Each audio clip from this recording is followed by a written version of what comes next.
IPT Trans. Today we're doing a Subaru valve body removal and installation. Alright, got our pan off. Now there's a whole bunch of 10mm bolts here, but you don't have to take all of them out. We got 1, 2, 3, 4, 5, 6 that are darker color. You're going to take all those out. And then I colored these with my Sharpie marker. There's going to be another 7 short ones that you need to take this out. That's 1, 2, 3, 4, 5, 6, and 7.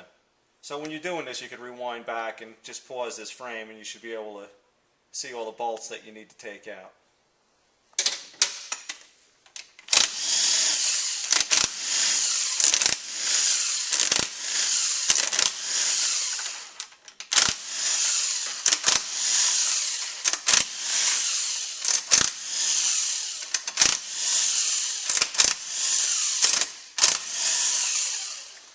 If you're doing this in a car, you want to leave one of them in to hold the valve body up while you disconnect all these wires. You have to pinch this connector and pull it straight out. It'll come out pretty easily. You could do this with pliers or with your fingers. Now when you put these back in, you're also going to notice that, for example, if you have a black wire, it's going to go to a black connector, green wire, green connector, etc., etc. So it makes it pretty foolproof.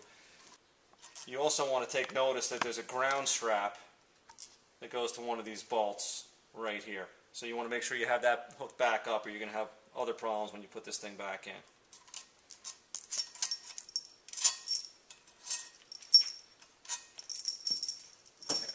All the bolts except for the last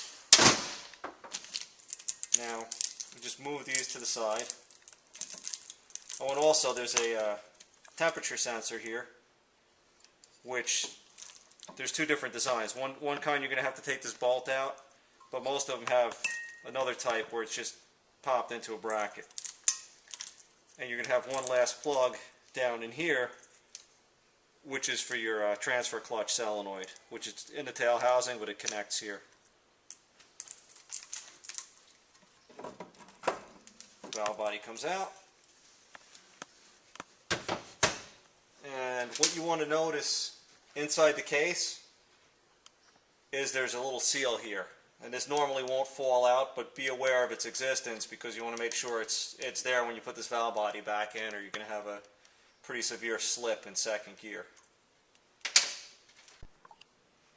Alright, you'll see there's only two different length bolts that you have to be concerned with. There's just a long and a short, and they're pretty self-explanatory as to where they go. Okay, and to put it back together, we just reverse the order. You've got to kind of make sure that these plugs don't get caught in here, especially the ground strap. Most importantly is you have to make sure that this manual valve engages in this protrusion on the manual rod. And once that's in correctly, you could check by moving the manual lever back and forth, and you'll see that it's actually moving this valve. And if you don't do that, this thing's not going to move, so keep an eye on that.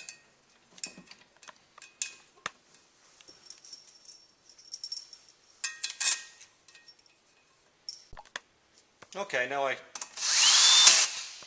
put the rest of these bolts in somewhat tight. I got an email on one of my other videos. Somebody asked me what I had the clutch set to on my drill, and it really doesn't matter. Somewhere in the middle, because we're going to torque these to 80 inch-pounds once they're all snugged down.